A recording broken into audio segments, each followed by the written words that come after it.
Welcome to this SiteDocs instructional video on how to unarchive a server in a cloud managed by SiteDocs. To get started, you'll want to open a browser window and point that browser to sitedocs.com. And from the home page, you'll see in the upper right hand corner there is an account pull down menu. Click on that and then select Login. You'll want to enter your email address associated with your account at SiteDocs. Here I'm going to enter video@sitedocs.com. This is an account I have set up specifically for these videos. And then enter the password associated with your account and click the login button. You'll be shown your account information page, and from here we'll go to the account menu bar and click on services and then my services, and it will show you a list of the services associated with this account. There's only one service listed here, and it is an archive product. It is an archived IBM AIX LPAR, and here's the server name. And so to unarchive something, of course, it would first need to be archived. So there has to be an archive in your list of services, and that archive has to be in an active status. So to unarchive this product, this AIX LPAR, let's go to View Details and click on that button. It will show us some information about that archive. It'll show us the operating system, the number of processors that were associated with it, memory and storage. And if you scroll down in that window, in that page, you will see that there is also listed a function that allows us to unarchive that server. When we're unarchiving that server, we can select the amount of time for which we want to unarchive it. And so we can select that by the number of days, weeks, or up to a month.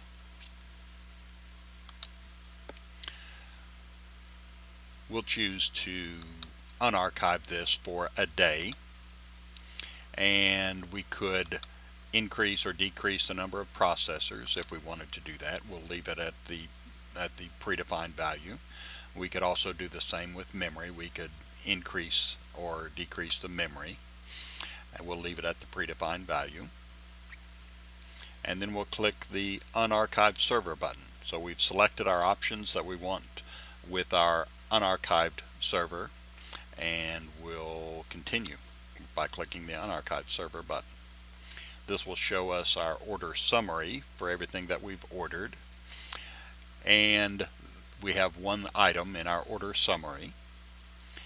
And we could continue shopping if we wanted to, adding things to our shopping cart.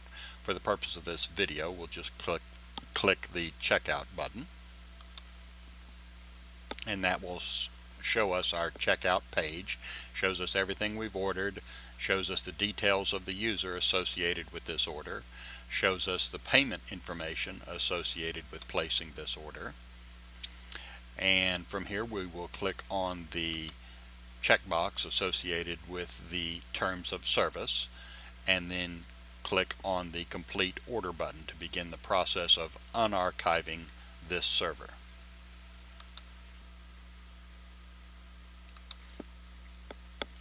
Once we've clicked on the complete order button, we'll be taken to an order confirmation page where it will show us our order number.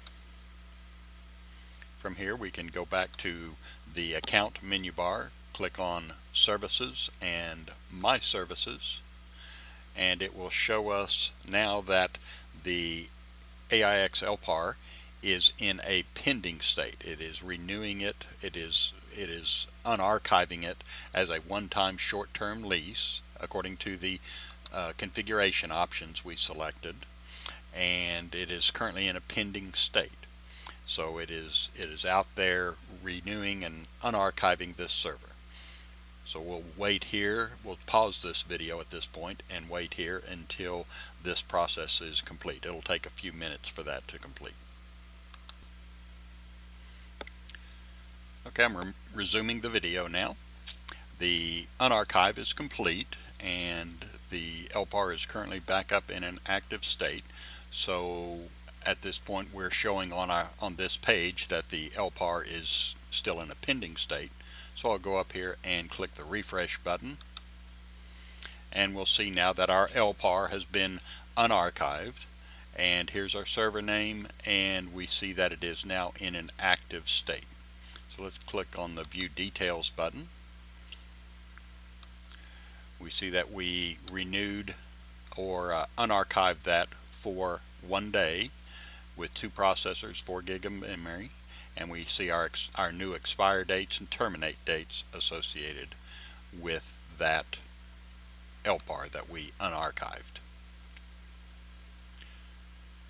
You would have been sent an email that tells you that a request was entered to unarchive this LPAR, so you would have received that in your email.